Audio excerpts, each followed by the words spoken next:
Happy Friday, sisters. Welcome back to Come Sis With Me, the podcast, a movement fueled by the heart of women with a desire to experience genuine community that uplifts, empowers, and strengthens one another on one common ground, sisterhood. I'm your host, Mia, and today I want to start by asking you a question. What are you depositing with each encounter that you have with another woman? I ask you this because this week has been quite a little roller coaster of experiences. And I guess it's the way things are going to have to go now. But it left me with feeling such a deep passion in my heart and regard for how we handle one another. And it really comes and stems from compassion, the amount of compassion that you have in your heart. And are you able to, one, recognize it within yourself so that you can deposit that with other women? So before I jump into the whole compassion and sisterhood talk, the question was, what are you depositing with each encounter with another woman? I have a really cool friend that I met some years ago, and I had the opportunity to stay at her house. And what's really funny is almost everyone who stays or has ever roomed with this particular friend that I have, all of her mutual friends, like all of the friends that we have, say this one thing about her. It's like her thing. And what's really funny is that the thing is, how do I say it? It is unique to her, but it's not something that women typically, it's probably something that you do, but it's not something that you really have a name for it. But she put a name to it, and it's marinating. And I tell you what it is so that you don't just start making up your own ideas. She literally just sits in bed sometimes, like after she wakes up. She feels like there's this unique space and time that she needs just to gather her thoughts when she wakes up. And it's so, when I think about it and I think about her, like I just giggle because she's the sweetest person ever. And this little piece of her it's small, but it's so mighty. And she has literally deposited that into all of the other relationships that she has with women. I know that I've taken it and used it for myself. I know other women who are our friends have used it in their own way and really thought about how it could be a permission to rest when you don't have it all together in the moment, and just permission to be. And it is, like I said, it's small, but it's mighty. It really makes a huge difference sometimes in the morning just to sit there and just have your thoughts. So I love that no matter who she's around, no matter who she's with, if you spend the night with her, if you take a vacation with her, if you go to visit her at her house and you get up in the morning before her, or you get up, she's probably up before you, but you get up and actually get out, she's probably still sitting in her bed. And it's the most amazing thing. I enjoy that piece of her. Probably it's one of the things that I enjoy about her the most. But it's also her compassionate heart. And how compassion works and why it's essential is it, at least depositing that in sisterhood, is that it increases the value. It increases the value of the encounter and the interaction, but it also yields the most return. Compassion in the Webster's dictionary is described or defined as a sympathetic. Oh, no. You know what? Let me give you this other definition first. So the other definition that I found was just a random Google search. Sympathetic pity and concern for the sufferings or the misfortunes of others. I'm like, I like definition, but I don't love it. It's not giving what I really was thinking about when I said I wanted to share this on the podcast this week. So I went to Webster, and so this is their definition: a sympathetic consciousness of others' distress together with a desire to alleviate it. A sympathetic consciousness. You're aware of another person's distress or potential distress, together with a desire or at least a heart that seeks to alleviate it, or at least not do any more damage than what potentially is already there. So I've just added my own definition with Webster's, but that's what I see and feel when I think about compassion.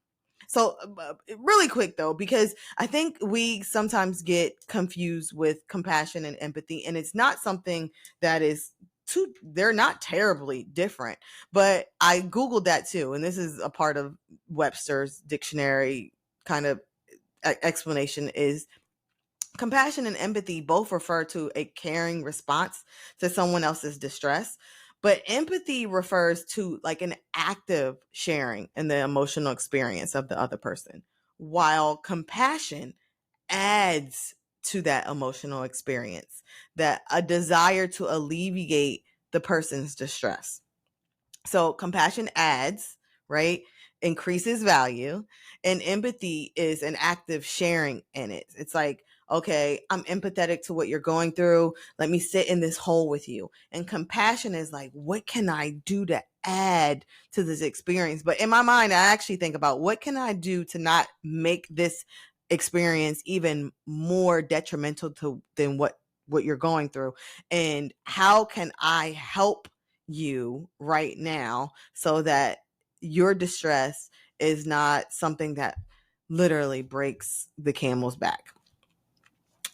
Now, why I thought about this week, right? Compassion is deep and penetrating, and it goes beyond the often fleeting circumstances of the moment. And I was put in a position this week where I'm really grateful that God gave me the ability to be conscious in my mind about what potentially someone could be going through. But I was placed in a situation this week where I paid for a service, and the service is really important to me. I scheduled it. I arrived on time. I was like prepared for what was going to take place, and it didn't happen. Right. The person who was supposed to extend the services had an unforeseen circumstance take place. Something that she could not really, there's nothing really she could have done. And there's nothing that I could have done, right? She actually tried all of the things that she could do to try to alleviate the issue and the problem. But the facts were what they were. I was not going to receive the service on time or even on the day that I needed it done or what I prepared for it to be done. And I remember sitting just for a second. Actually, I was sitting for a half 20 to 30 minutes waiting for her to try to, figure out how to correct the problem. And I remember just stopping and praying and just asking God like what he wanted from me in the moment.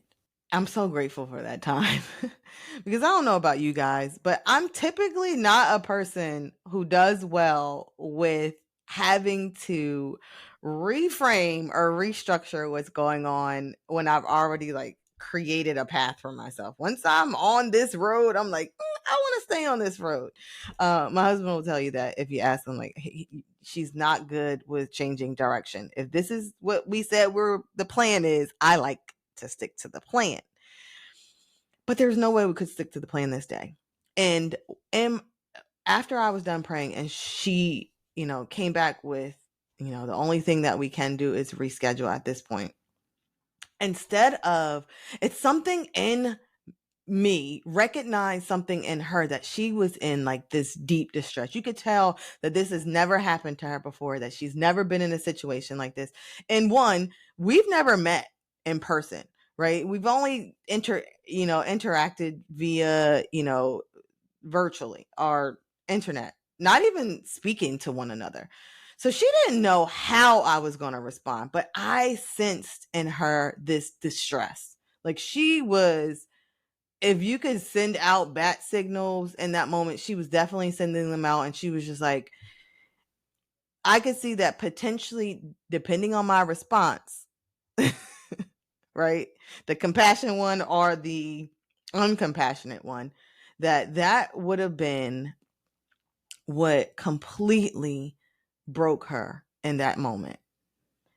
And I am so grateful to God that He gave me the foresight and the wisdom and the compassion to, in that moment, say, it's okay, sis. Breathe. Give me a hug. We'll reschedule. Sometimes there's power in the push through. I know that. But there's also power in the ability to say, not today. Let's try again tomorrow. And why I say compassion yields a deeper return is because when we came back together Friday, today, what I got in service from her was so superior and grander and greater. I don't even have a good word to what I probably was going to get on Wednesday. Woo! God is good. God is good.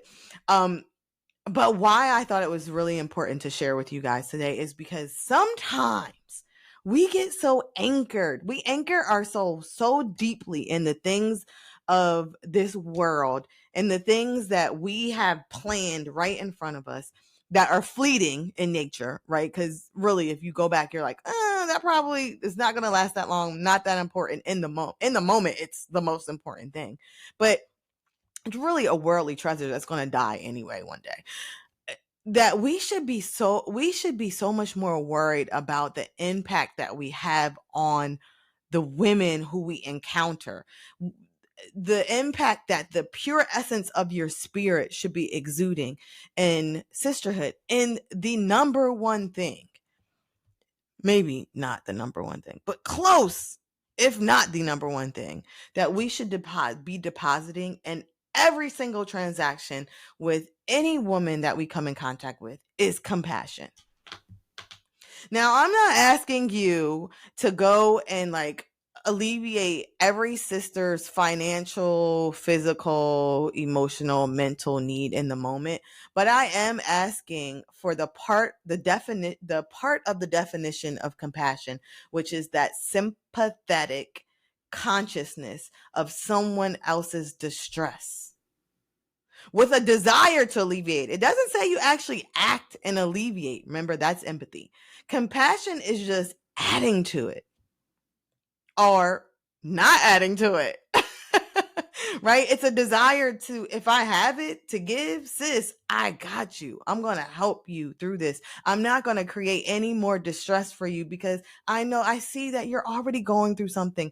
And you know what? To be honest with you, if I act or acted in a, is it discompassion or uncompassion? In an uncompassionate way towards her, it's not just going to stress her out, but that's stressful on you. Have you ever just got like really upset and then you realize, I just had a whole fit and that only stressed me out more, not anybody else?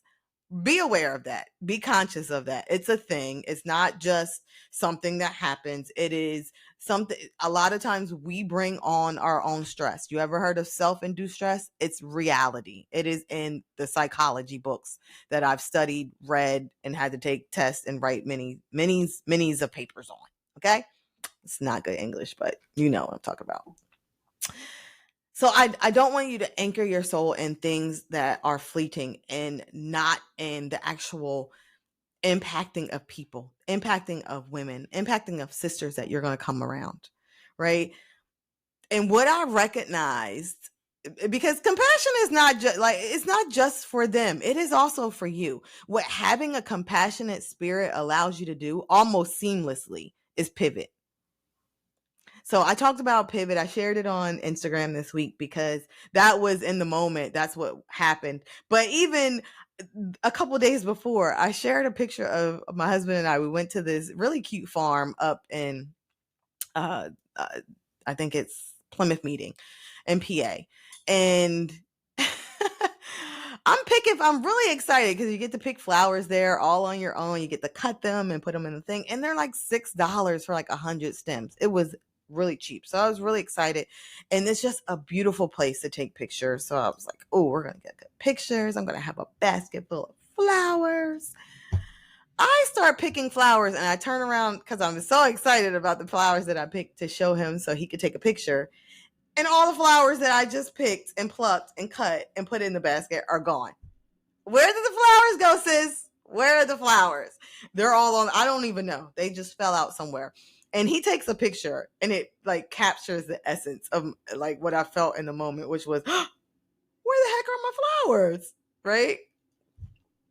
And instead of being annoyed or even in that moment, just wasting any more time than what potentially I could have wasted, right? I pivoted. I was like, you know what? I'm just keep cutting flowers, or I'm gonna take a picture in this really pretty ambiance of flowers all around me, and I'll get back to picking in a second. Pivot is a central point, especially in business. It's a complete change of the way in which one does something, or it's beginning to run or manage something in a completely different way. I love how I found a basketball reference because, you know, my baby's my husband is a basketball player, so he often inspires me to use these, you know, references to basketball. But the definition in the Webster's Dictionary is a movement in which the player is holding the ball and may move in any direction with one foot while keeping the other in contact with the floor. And I feel like when you're compassionate, you have one foot anchored and you're like, yes, this is what I want to do. But the compassion allows you to move from left to right with the thing still, and you know, you still have an anchoring, you still have a foundation. It's still you connected to whatever essentially was the central point of where you were at, right? But you're able to move and just adjust as needed depending on where you want the ball to go. I love the idea of pivoting and how that is what your spirit is allowed to do when you have a compassionate heart. I love that. And Wednesday, when I couldn't get what I wanted, instead of flipping out, I pivoted. I was like, well, not gonna get the service I want today, but I'm not gonna stress her out and then stress me out.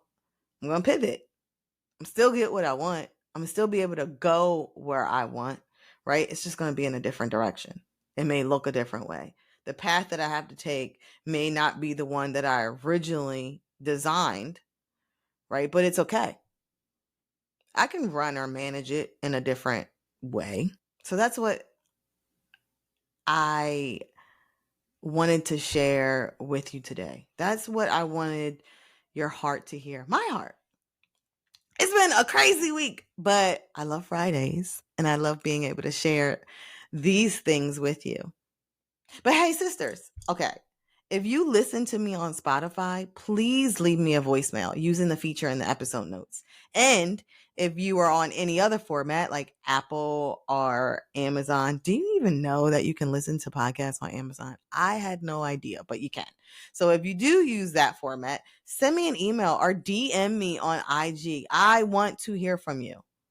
I thank you in advance for the voicemails and the DMs that you're going to send me, or the emails that you're going to send me. But that's it for this Friday. I'll catch you next week. Same place, same time. And if you don't already know, sis, you got this. Bye, guys. Love ya.